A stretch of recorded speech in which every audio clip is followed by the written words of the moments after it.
L'accouchement, pour la plupart d'entre nous, c'est ça. Ou ça. Ou encore ça. Et pourtant, la naissance, ce n'est pas que ça. Si elle n'est pas indolore, si elle reste un bouleversement pour le corps, pourrait-elle être plus douce, mieux vécue ? Et si on proposait plus de connaissances et de possibilités à la mère ? Et si on offrait une plus grande place aux coparents ? Nous, Claire, Marie et Clémence, sommes déjà mères ou en devenir. Nous sommes aussi doula et nous savons qu'il existe des alternatives pour les femmes. Nous sommes partis aux quatre coins de la France et même en Angleterre pour rencontrer des mères et des pères, des sages-femmes, des doulas, des chercheurs, chercheuses ou encore des militants de l'accouchement. Pour répondre à une question à la fois simple et vitale. Et si on commençait à respecter les naissances ?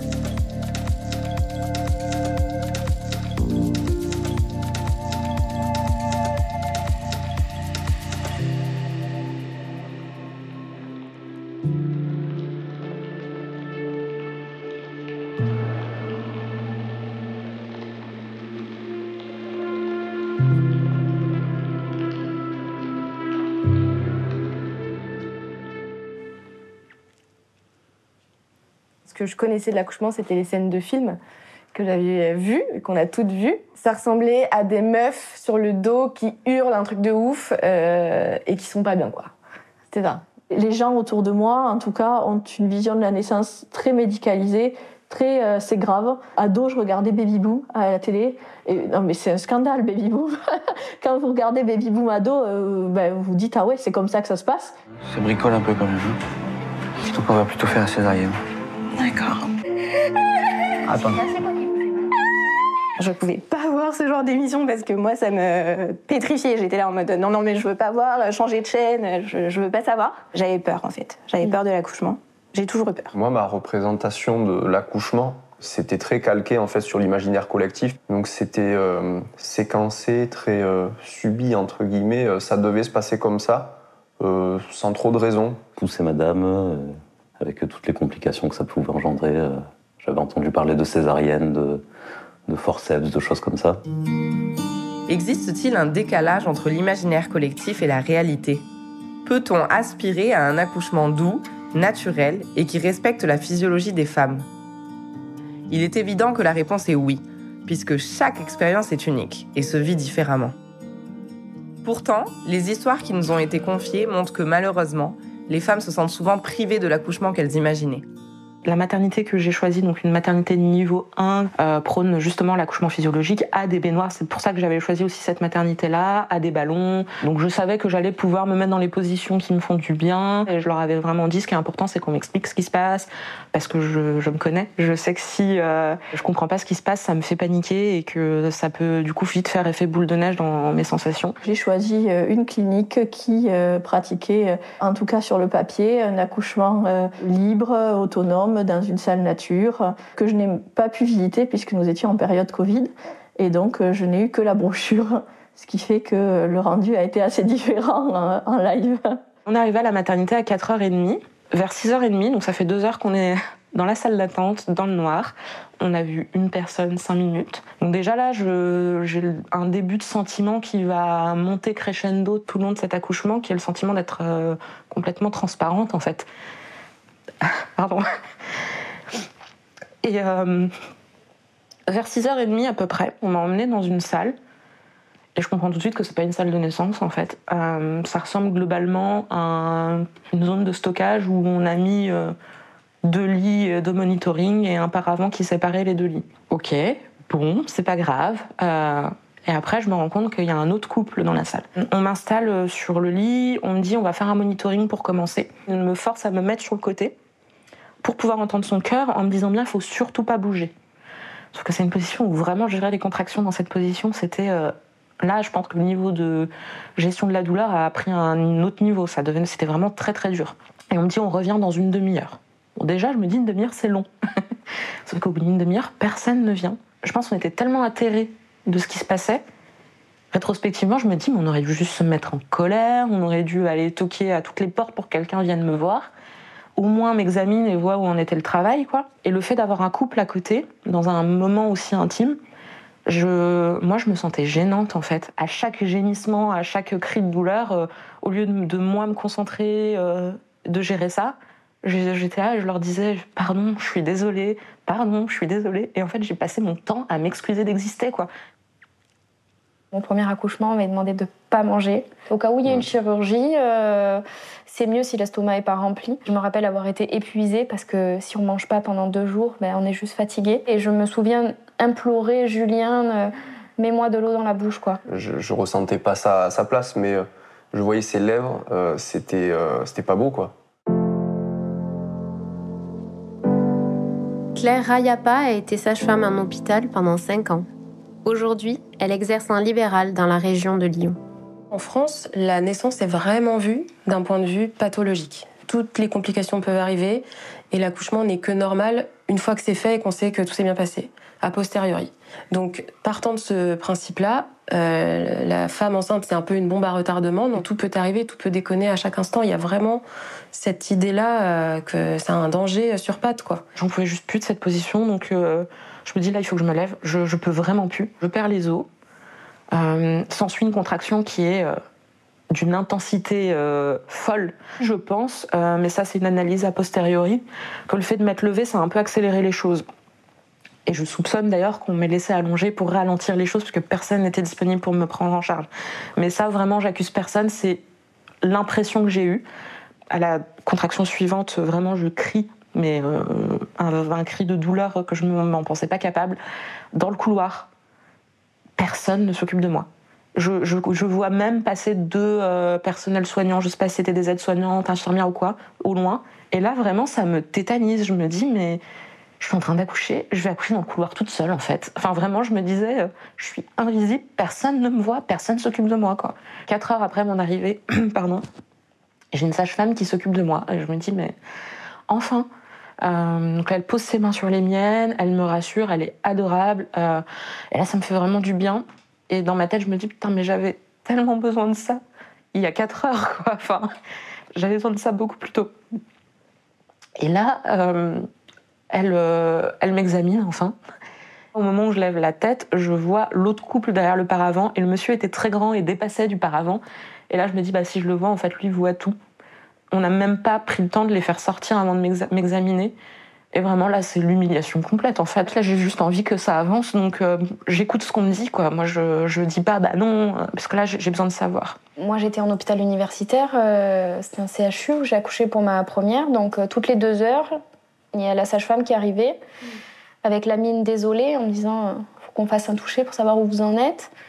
Avec bien souvent un étudiant qui est là et qui demande s'il a le droit lui aussi de regarder. Et je comprends qu'ils aient besoin d'apprendre. Donc il venait, il me disait bon, c'est bon, on a gagné 1 centimètre. Bon, du coup, on revient dans 2 heures. Et 2 heures après, il revenait. Et puis on en était à ça n'a pas bougé. Donc dans 2 heures, si ça n'a pas bougé, c'est césarienne.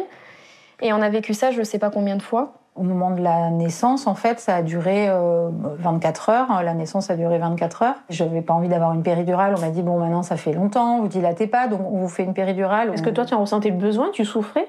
Ça faisait 24 heures, j'étais fatiguée. J'étais hyper fatiguée, ouais.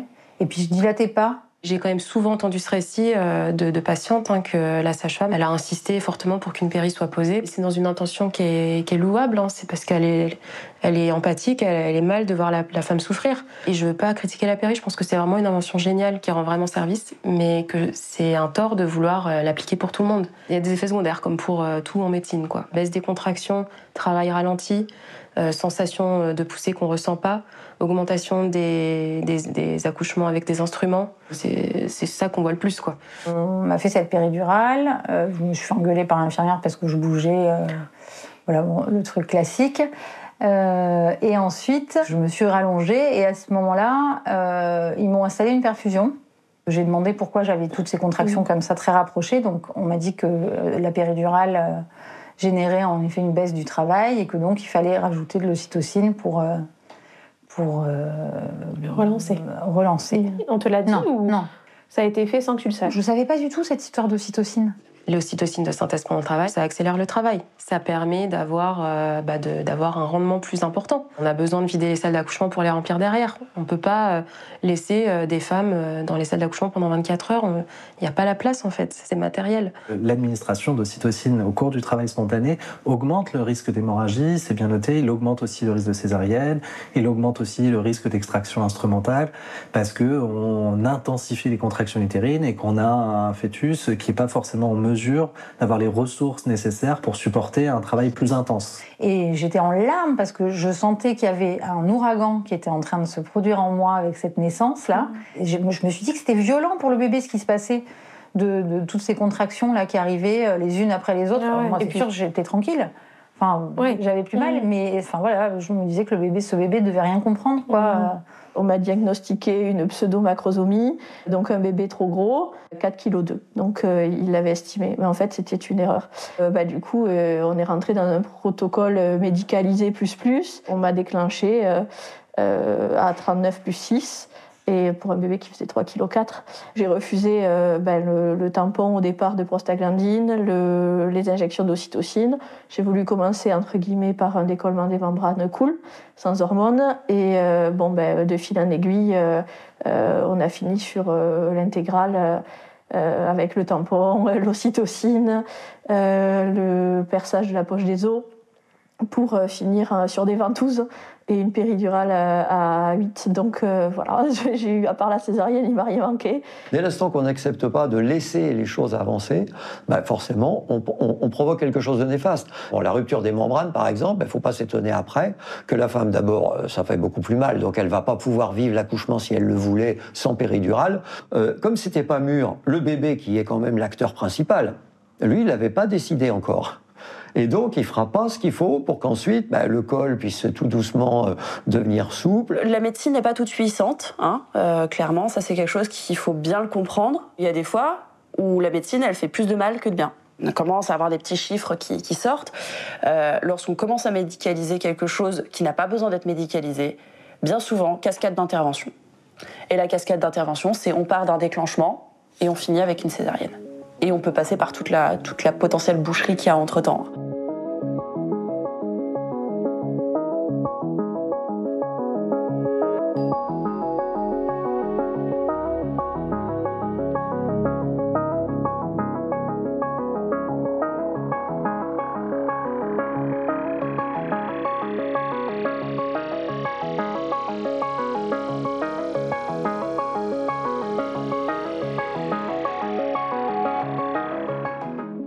Et puis les jours ont passé, ça se décante dans notre tête, on y réfléchit. Et là, on se dit, non mais attends, si ça s'est passé comme ça, c'est peut-être parce qu'ils ont fait ça avant. C'est peut-être parce qu'ils ont fait ça avant. Et là, en fait, vous vous rendez compte que tout ce qu'ils ont fait, je voulais la baignoire de dilatation. Bon, elle n'était pas dans la chambre déjà. Pour une seule nature, c'était assez étonnant. Au moment, quand je l'ai demandé, ils m'ont dit, mais non, on vient de vous percer la poche, c'est plus possible. Donc du coup, je dis, ça fait 3 jours que je suis là, pourquoi vous ne l'avez pas proposé avant quand même ? Que des choses comme ça, où tout ce qui aurait pu me soulager, ou aller un peu dans mon sens, n'a pas été fait. Et en fait, ça a été une lutte sur ces 3 jours de déclenchement permanente. J'étais pas du tout dans ma bulle, j'étais en lutte permanente. À négocier des demi-doses d'ocytocine, des demi-doses de prostaglandine. Une horreur, quoi. Et on m'emmène en salle de naissance, enfin. On me dit là, il faut qu'on arrête la péridurale. Parce que il faut que vous sentiez bien les contractions. Parce que là, s'il sort pas dans les 3-4 prochaines poussées, on passe en césarienne parce que là, son cœur fatigue, quoi. Et moi, je comprends. Et en même temps, je suis un peu en colère parce que on n'en serait pas arrivé là si on m'avait pas laissé depuis le début. Si on m'avait pas laissé allonger, peut-être que ça n'aurait pas duré aussi longtemps et qu'on n'aurait pas pris le risque d'une césarienne. Quelques poussées plus tard, on arrive à le sortir, donc j'évite la césarienne et je me dis heureusement parce qu'il ne manquerait plus que ça. Il ne faut convoquer la médecine que lorsqu'elle est nécessaire. C'est-à-dire que convoquer la médecine alors qu'elle n'est pas nécessaire risque d'entraîner la pathologie. C'est ça, quand on critique l'hypermédicalisation, c'est ça qu'on dénonce. Et on a raison de le dénoncer. De fait, aller créer de la pathologie parce qu'on utilise trop de produits, c'est vraiment con et contre-productif. Bon, la médecine, c'est une merveille d'invention de l'homme, c'est une merveille. J'adore les antibiotiques. J'adore les réanimations, j'adore les forceps, j'adore tout, quand c'est nécessaire. Je ne sais plus comment ça s'est passé, l'épisiotomie, en fait. Non, ça a été très brusque en fait. On m'a pas forcément prévenu. Ça a été d'une extrême violence, la péridurale, ce travail complètement accéléré, plus du tout naturel, l'épisiotomie.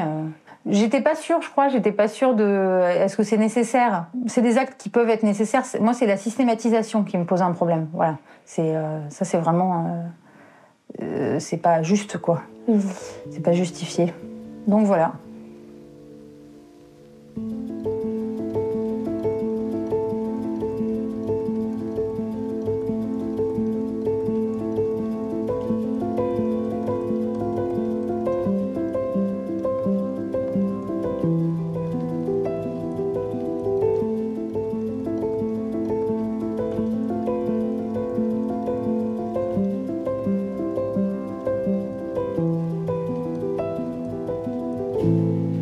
Alors les protocoles, parfois c'est bien, puis parfois on se trompe. On a vraiment cru que c'était bien de faire des épisiotomies. Bon, inutile de dire qu'on s'est vraiment lourdement trompé et que cette erreur-là a eu des conséquences majeures sur des générations de femmes entières. Ils vous font peur en fait, vous avez une lampe énorme entre vos cuisses, vous avez 5 ou 6 personnes, vous avez le papa qui vous regarde, qui connaît rien et qui, s'il y a un problème, c'est ta faute en fait. Donc du coup, tout le monde vous dit il faut couper, vous êtes là, vous êtes sûr, coupez, qu'est-ce que vous voulez que je vous dise Donc ils coupent, ils vous prennent votre bébé alors que vous l'aviez contre vous. Et ça dans les 3 premières minutes en fait. Donc traumatique complètement. Ouais, la menace par la peur, ouais, c'est super, vachement pédagogique.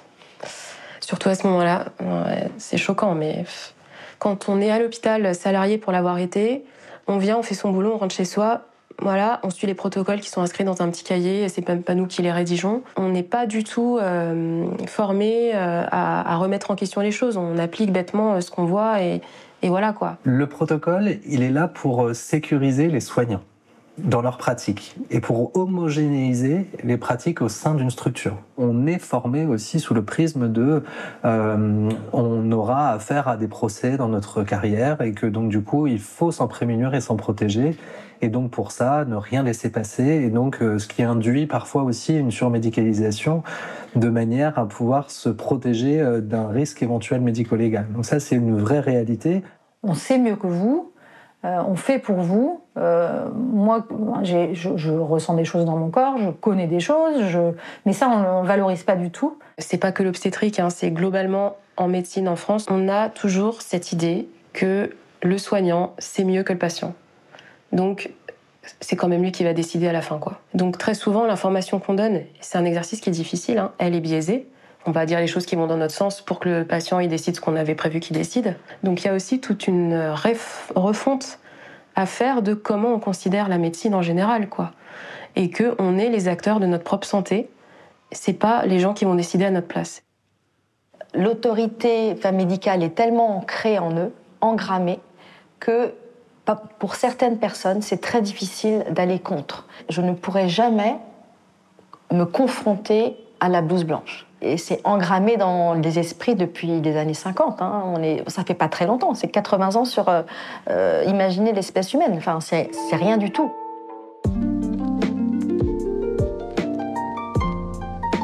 La surmédicalisation des accouchements n'a pas toujours été la norme.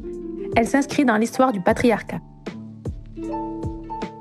Donc on parle de la France, de notre pays. Au Moyen-Âge, ces femmes-là qui ont été brûlées, les sorcières, qui avaient une connaissance très pointue et très approfondie du corps de la femme, notamment pour l'enfantement et aussi l'interruption volontaire de la grossesse, n'ont pas pu transmettre les connaissances qu'elles avaient en herboristerie, mais aussi vraiment en physiologie, en anatomie. Ça, c'est une des raisons pour lesquelles finalement l'accompagnement à la naissance était moins efficace, on peut dire, et que les obstétriciens et les gynécologues ont commencé à exercer, et un domaine qui était traditionnellement un domaine de femmes a commencé à devenir un domaine masculin. On a commencé à pratiquer l'obstétrique telle qu'on la connaît aujourd'hui. Il y a eu 18e, 19e, une mainmise un peu des chirurgiens barbiers sur la profession de sage-femme. Parce que justement, on a commencé à faire des accouchements instrumentaux. C'était que les chirurgiens qui savaient faire. Avant, c'était un truc de pas très intéressant, pas lucratif, pas très valorisant. C'est commencé à devenir vraiment une science qui prenait de la hauteur. Et donc, il y a eu ce basculement de la création de la profession d'obstétricien qui gérait les instruments, qui faisait les césariennes. Et les sages-femmes qui se sont fait un peu voler leur métier. Dans les années après-guerre, il fallait qu'on peuple la France, d'accord, qu'on peuple le monde. Donc il fallait qu'on protège les naissances et qu'on les compte. Il fallait qu'on les contrôle. Comment est-ce qu'on contrôle les naissances? On rassemble les femmes dans un même endroit pour donner naissance. Et ce qui est intéressant, c'est qu'avant, c'était les prostituées, les mères-filles qui donnaient naissance, mais dans des hospices. C'était les femmes qui n'avaient pas de famille, qui n'avaient pas d'argent et qui étaient maltraitées, violentées dans les hospices pour se faire accoucher, parce que c'était vraiment ça à l'époque. Qu'est-ce qui a fait que les femmes qui avaient les moyens sont sorties de chez elles, alors que jusque-là, les femmes donnaient naissance chez elles? C'est qu'on leur offrait 10 jours de séjour, logés, nourris, blanchis, après-guerre. Donc tout le monde avait envie d'aller là-bas. C'était un peu comme aller à l'hôtel. Le fait que dans les années 50, tous les accouchements basculent dans l'hôpital, ça fait qu'on s'est retrouvés pour le coup vraiment salariés d'un hôpital sous la responsabilité d'un obstétricien. Alors même si l'hôpital c'est une très bonne chose, c'est indispensable, mais on a perdu quelque chose. La médecine a pris possession finalement du contrôle des naissances. On est rendu aujourd'hui à un formatage des naissances où on rentre dans une maternité comme sur des rails et puis on va vous accoucher, on va procéder à votre enfantement, quoi. C'est la sage-femme qui m'a accouchée. C'est le gynéco qui m'a accouchée. Non. Personne n'a accouché pour toi, tu as accouché toi. C'est bon quoi. À moins que tu rentres dans les pourcentages, de toutes ces choses-là. Bien sûr que dans ce cas-là, ça fait partie de la pathologie et que non, tu ne peux pas accoucher naturellement. Mais dans tous les autres cas, le corps est fait pour ça. Il faut qu'on prête confiance en notre corps. Oui, droit, surtout. Tellement important. En fait, on nous fait croire que c'est normal, mais on voit le même truc, quoi. Et c'est dur qu'est-ce qu'on en fait après de ce vécu. Dans le déroulé, j'ai quand même eu un accouchement par voie basse et c'est ce que je souhaitais. Il y a eu certes une péri, mais ils ont été assez respectueux pour qu'ils me la mettent vraiment le minimum du minimum pour que je sente les choses. Donc j'ai pas eu de gros soucis derrière parce que je sais ce que ça peut occasionner. Je suis pas déçue, mais j'ai quand même l'impression qu'on m'a pris quelque chose. J'ai eu l'impression de pas avoir accouché pour elle, mais qu'on m'ait accouché. Mais c'est un ressenti qui est venu après coup. Le premier truc que je me dis, c'est fini. Et je suis contente qu'il soit là, mais j'ai l'impression d'être tellement sonnée par tout ce qui vient de se passer. Je trouve que cette première rencontre, elle est un petit peu en demi-teinte, parce que c'est chouette, je suis hyper contente. Pierre pleure, il est hyper ému de rencontrer son fils. Mais j'arrive pas à être là, quoi. Je sais juste, en fait, que cette nuit-là a été particulièrement compliquée, parce qu'une des sages-femmes qui était de garde, qui n'a pas pu s'occuper de moi parce qu'elle était dans une autre salle de naissance, est sortie de sa garde et allée voir sa direction en pleurant et en disant plus jamais une nuit comme ça. Je sais pas exactement ce qu'elles ont vécu en parallèle. Je pense que c'était pas facile non plus pour elles. Mais elles étaient tellement sous-effectifs que, apparemment, cette nuit-là, ça a été très très dur pour les sages-femmes présentes aussi. Je m'appelle Anna Roy et je suis sage-femme. Mercredi 11 novembre, j'ai publié un post sur Instagram dans lequel je racontais une garde qui avait été chargée et dans lequel j'avais maltraité, je le dis, j'ai maltraité des parents, des jeunes parents, des futurs parents et les bébés qui étaient là et qui allaient naître. Je pense que ce post a fait résonner chez tous quelque chose d'assez fort, suffisamment fort pour qu'il soit à ce point relayé et commenté. Je lance un appel très solennel, je l'ai lancé d'ailleurs le mercredi 11 novembre dans ce post. Il faut une femme par sage-femme. C'est aussi simple que ça. Le hashtag « Je suis maltraitante », c'est un hashtag que j'ai créé en novembre 2020. Avant, je disais « Ah, qu'est-ce que l'institution est maltraitante, l'institution est maltraitante, l'institution avec les patientes ». Et puis, il y a eu un renversement moral presque que j'ai observé, qui était de dire « Mais en fait, c'est pas l'institution qui est maltraitante, Anna, c'est toi. C'est toi qui vas dire des mots insuffisants, c'est toi qui te casses alors que tu devrais pas te casser. Et l'institution n'est pas une personne, et donc si l'institution te rend maltraitante, peut-être, mais c'est toi qui es maltraitante. Quand vous êtes en garde, que vous avez 3-4 patients plus les urgences à gérer, en travail, j'entends, Je veux dire, vous ne pouvez être que maltraitant, bien entendu, puisque vous dites à une femme, elle veut des antidouleurs, j'ai n'importe quoi, elle vient d'accoucher, elle veut des antidouleurs. Oui, madame, j'arrive, je vais vous les chercher, j'arrive. Vous revenez 1h30 après. Vous êtes maltraitant, vous ne répondez pas. C'est une femme qui a mal, qui en peut plus, et vous ne répondez pas. Donc, en fait, ce n'est pas possible d'avoir seul 4 patientes en même temps, ce n'est pas possible. J'avais jusqu'à 27 patientes, 27 ! J'ai eu des dizaines de milliers de réactions de femmes qui me disent « mais vous pouvez pas savoir l'importance que ça a eu dans ma vie, ça a changé ma vie parce que je me suis dit « ah, c'était donc ça ». Voilà. Mais c'est très amer. C'est quelque chose que j'aurais jamais pu dire 2 ans auparavant. À 17 ans, on est quand même des chouettes gamins. Enfin, on est des gamins qui ont la volonté de servir les autres. Donc on est des chouettes gamins. Et que se rendre compte qu'en fait, l'institution, enfin le climat actuel de travail fait que non seulement on les aide pas, voire on les met dans la difficulté. Et putain, c'est dur, c'est vachement amer. Beaucoup de souffrance après, petit à petit des larmes, de la culpabilité, beaucoup de culpabilité par rapport au bébé.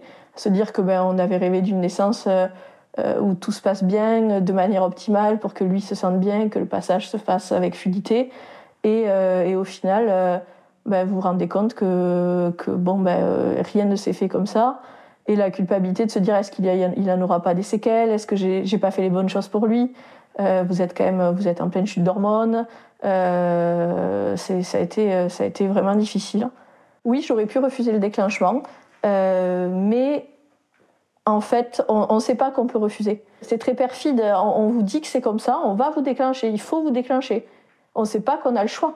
La majorité des femmes qui accouchent à l'hôpital se retrouvent avec des pressions, sachant que faire pression sur une femme à l'hôpital qui est en train d'accoucher pour une péridurale, pour une césarienne, pour des forceps, pour ci, pour ça, c'est interdit. Et c'est pour ça que connaître la loi Kouchner, c'est aussi important. La loi Kouchner, c'est les médecins, avant de faire ou même qu'importe quel soignant, est dans l'obligation d'informer le patient de ce qu'il va lui faire. Et il est dans l'obligation d'avoir le consentement du patient, le consentement écrit ou oral. Sachant que le patient, il a le droit de dire pendant une opération, je ne vais pas être en capacité de pouvoir répondre à vos questions si je suis sous anesthésie générale. Donc du coup, c'est mon conjoint, c'est ma mère, c'est mon meilleur ami, c'est machin qui du coup prendra les décisions à ma place si je ne peux pas. C'est vraiment important que ça, ce soit quelque chose qui soit respecté parce qu'aujourd'hui, ça ne l'est pas. Nous, on prend des choix dingues sur leur vie, mais on leur explique rien. Alors là, c'est un abus de pouvoir gravissime. Il faut que le patient, et ça c'est la base, déjà il y a le consentement, et puis c'est même pas que le consentement, il faut qu'il adhère à son traitement, sinon ça ne marche pas. Donc de toute façon, il faut qu'il y ait une discussion. Et ça c'est vrai que malheureusement, j'ai beaucoup de collègues, consoeurs, confrères que j'aime beaucoup pourtant, qui pratiquent pas ça au quotidien, c'est dommage. Un protocole hospitalier, ça n'a aucune valeur juridique. Demain, ils font un truc en disant « non mais c'est le protocole », je m'en fous de votre protocole en fait. Légalement parlant, c'est moi qui décide. À un moment donné, c'est mon corps, mon choix. Quand Gabriella est arrivée, mon Gabriel est vraiment petit et je disais mais est-ce qu'elle va vraiment passer? Est-ce qu'elle va avoir assez de place pour passer par voie basse? Et on me disait vous inquiétez pas, on va voir, on verra comment ça se passe. Ok, donc j'arrive à la maternité, je suis mise en salle de naissance, tout se passe bien, les gens sont hyper bienveillants pour le coup. On m'a demandé si je voulais la péridurale, j'ai dit oui mais à très faible dose parce que je voulais ressentir les choses et pas juste accoucher, ne rien sentir. Donc c'était important pour moi. Sauf que les équipes ont changé parce que je suis arrivée le soir et que du coup, à un moment donné, il y a un changement d'équipe. Moi, qui savais qu'en gros, j'avais 30 minutes, entre guillemets, pour accoucher, parce qu'à partir de 30 minutes, on appelle le médecin. Et en fait, je voyais l'heure passer et je me disais, j'y arrive, quoi. C'est pas que j'y arrive pas, mais elle sort pas. Donc ce qui va m'attendre, c'est le médecin qui va arriver et qui va me faire accoucher. J'ai juste, en fait, je comprenais qu'il y avait un truc qui se passait pas forcément de la bonne manière. Mais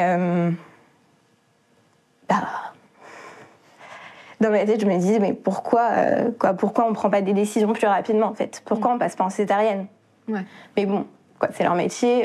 Moi, je n'y connais rien, je suis pas sage-femme ni gynécologue, donc je faisais confiance. Et à un moment donné, je regarde le gynécologue qui est vraiment face à moi.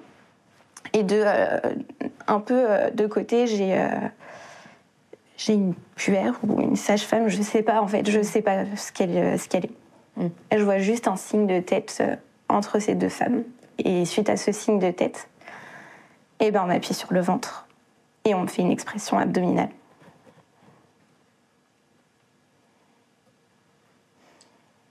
En fait, c'est le fait de faire une très très forte pression sur le ventre et notamment sur les côtes pour faire sortir le bébé. Et je sais que c'est interdit. Je le sais. En fait, c'était trop tard, c'était fait. Qu'est-ce que je pouvais dire? C'était fait. Et de là, Gabriella est sortie de manière très violente finalement. Ça a tout déchiré.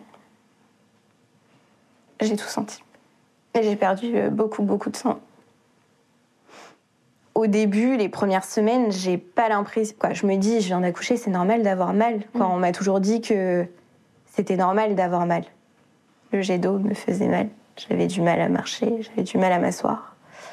Du mal à rester debout. En fait, j'avais juste l'impression que j'étais devenue une femme handicapée. Et en fait, dans ma tête, je me demandais juste, est-ce que je vais finir toute ma vie comme ça, en fait? À ce moment-là, je me suis dit, j'ai perdu en fait toute ma dignité. J'avais l'impression que c'était moi le bébé en fait.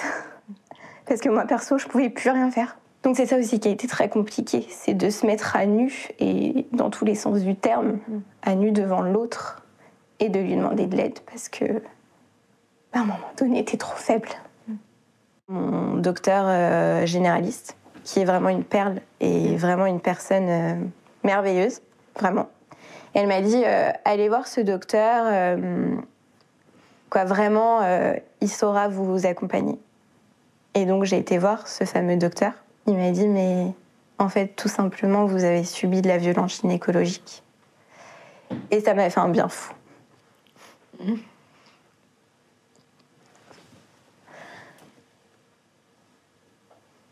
Tout simplement, qu'on reconnaisse.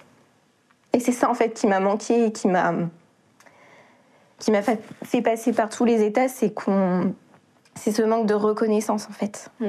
Si mon accouchement se serait passé autrement, peut-être que j'en serais pas là. Mais aujourd'hui, je me dis que c'est plutôt une force. Cette histoire, c'est la mienne. Et c'est ma force.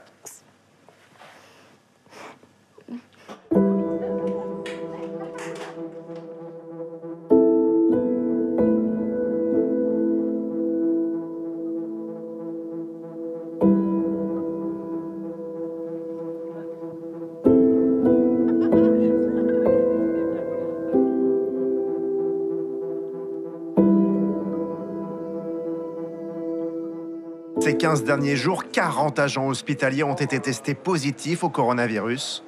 La direction... Depuis le confinement, là, il y a eu une envolée, une recrudescence de demandes d'accouchement à domicile parce que les partenaires n'étaient plus autorisés en salle de naissance. Donc là, évidemment, la femme était encore plus vulnérable. C'est vraiment une histoire à deux, que ce soit un couple de femmes ou un couple mixte, peu importe, mais on a besoin d'accompagnement, on a besoin de soutien, on a besoin d'encouragement. En fait, les femmes se sont dit, oh non, mais moi, je vais pas à la mater. Si mon partenaire n'est pas là, je vais pas à la mater. Et toutes les sages-femmes à domicile, et moi, je connais celles qui travaillent ici sur Paris ou mes proches banlieues, elles étaient complètement débordées. Mais débordées de demandes. Moi, je voulais visiter la maternité, je voulais vraiment essayer de m'imprégner un peu de OK, comment ça va se passer et tout. Et comme c'était le Covid et que c'était le gros bordel, je pouvais pas aller voir la maternité, j'avais très très peu de rapport avec l'endroit où j'allais accoucher et ça m'a saoulée en fait. Et à partir de ce moment-là, je me suis dit, bon, on va peut-être faire autrement. Je me suis prise de passion aussi pour l'accouchement et pour la naissance et pour tout ce qui était autour. Et j'ai commencé à lire pas mal de livres sur le sujet. J'ai commencé à remettre en question la péridurale. J'ai vraiment l'impression d'avoir découvert un peu une boîte de Pandore où je connaissais pas du tout ça. Enfin, je savais même pas. Enfin, pour moi, c'est l'accouchement à l'hôpital, c'était comme ça que... Enfin, il n'y avait pas d'option alternative, en fait. Et en fait, quand j'ai commencé un peu à me renseigner, j'ai entendu parler de l'accouchement à domicile. J'entendais toutes les histoires des maternités. Alors là, j'étais encore plus sûre à 1000% que je voulais accoucher à la maison avec ma sage-femme. Il n'y avait pas d'histoire de masque, il n'y avait pas d'histoire de... C'était de la violence, soyons très honnêtes. Il n'y avait pas d'histoire que le papa pouvait pas être là. En fait, il n'y avait plus de doute pour moi. La maison, c'était l'endroit où j'allais donner naissance à ma fille. C'est le moment le plus extraordinaire de ma vie.